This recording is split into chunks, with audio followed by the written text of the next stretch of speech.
If you committed fraud knowingly or not, enforcement is ongoing. Overstated employee counts, especially when it came to EIDL grants. And Kelly Loeffler has been talking about this on her X feed, the Hardship Accommodation Plan. We put up this poll on YouTube. What is your loan status? 13% of you said. The SBA is cracking down on COVID EIDL loan fraud. There's a brand new report out from the SBA that all 4 million COVID EIDL loan borrowers should know about. I'll give you the quick recap of this 10-page report, the new enforcement actions, and what you as a borrower should know. Plus, SBA Administrator Kelly Loeffler and her team highlighted a range of new measures to stop fraud. So if you're borrowing going forward, here's what you should know. I'll give an update on the Hardship Accommodation Plan if you are an existing SBA borrower and having a difficult time paying. As always, thanks so much for tuning in, subscribing to this channel so you never miss out on anything funding or business related. We've been covering the SBA for over 5 years now. We're the most trusted SBA channel here on YouTube. We thank you for that. And at any point, if you need help with funding or small business growth, go to tryskip.com to create a free account.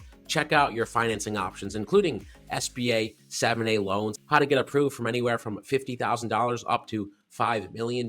We help you with that. There's still tons of funding out there for you despite the macro economy. Plus, we list millions of dollars in grants, and we're giving out over 1 million in direct grants this year. We've given out 29 grants in the past 30 days. You can take a look here and see the upcoming grants due and who's won recently. But more on that later. Let me talk about this report sent from Sheldon Shoemaker, the Deputy Inspector General of the SBA, to Kelly Loeffler on March 31st, titled White Paper on COVID-19 Pandemic EIDL and PPP Loan Fraud Landscape. I cover a lot of these reports during the whole Biden administration. Every time the OIG issued a report, I would talk about it here. This is an update on all that so Kelly Loeffler and her team understand the scope of the fraud and what's happened. In short, and this number is astonishing, the SBA Office of Inspector General investigated the $1.2 trillion that was dispersed through the COVID-era programs EIDL and PPP and found that over $200 billion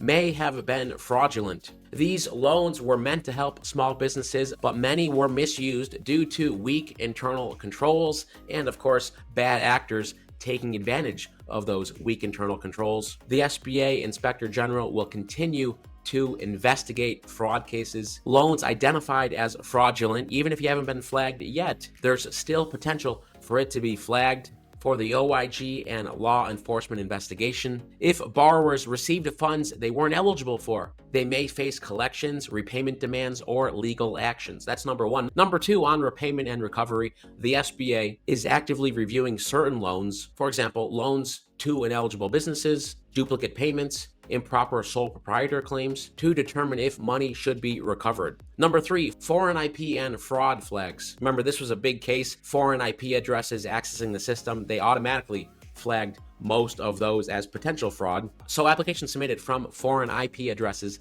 are under scrutiny. Approved loans from these may be reversed and subject to fraud referrals. Fourth, borrower compliance is under review. The SBA is reviewing thousands of loans for eligibility, including duplicate disbursements, missing EINs, overstated employee counts, especially when it came to EIDL grants, or improper loan forgiveness, particularly for the PPP program. And finally, five, business response opportunity. Businesses named in these reports have 30 days to respond and provide context or clarification and before findings are finalized. So here's what borrowers should know on this report. But first, let me talk about this press release that just came out on the new measures to stop fraud that Kelly Loeffler and her team are doubling down on. Here are the key changes to combat fraud. And Kelly Loeffler has been talking about this on her X feed, saying that under Biden, individuals could apply for an SBA loan without verifying their basic date of birth or confirming their citizenship. Last month, DOGE uncovered more than $630 million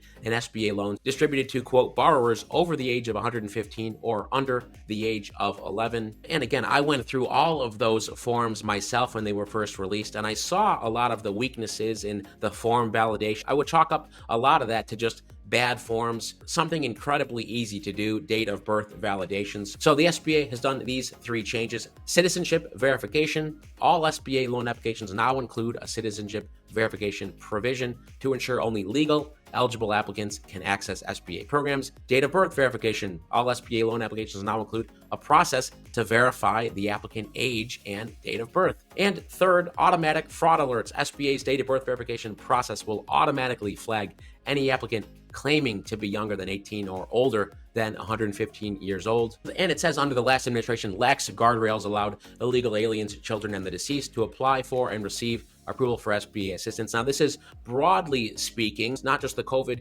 EIDL and PPP programs. This pertains to all of the SBA programs and what they're doing going forward, whether you're applying for 7A loans, 504 microloans. These are some of the measures put in place. So back to the final OIG report. But first, if you have an EIDL loan on the SCIP dashboard, you'll see this new tab. For every COVID EIDL borrower, it's free. You can quickly put in your outstanding balance, when your next payment is, and payment amount, and see your interest accrual on a daily basis. And also use the calculator to see how much you can save by adjusting payments. Very important if you are trying to manage your EIDL loan, you're having a tough time. You want to figure out what you can do. What happens if you increase payments and pay off the loan earlier? How much do you save in the long run? What happens if you have to lower your payments? What does that do for your payoff date? Because as of now, the Hardship Accommodation Plan is still over. For those of you in it, it won't be renewed. Those of you trying to request manually via the SBA email address, I hear from a lot of you, you're struggling to hear back or get approved for that. So just expect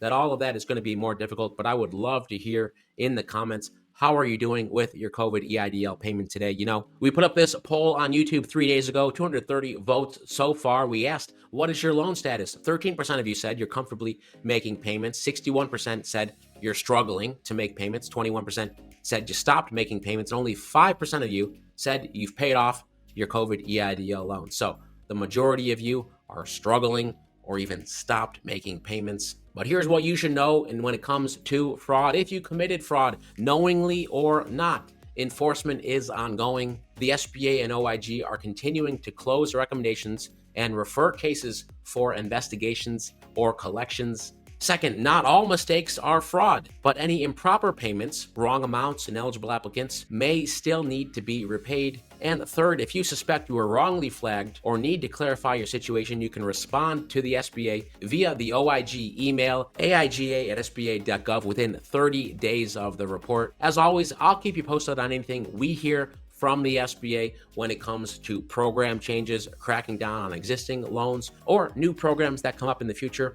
Don't forget to go check out the SCIP dashboard and see what's available to you. And of course, put in your EIDL loan information to get free help managing your SBA loan. Most importantly, stay well, stay healthy, and I'll see you in the next video.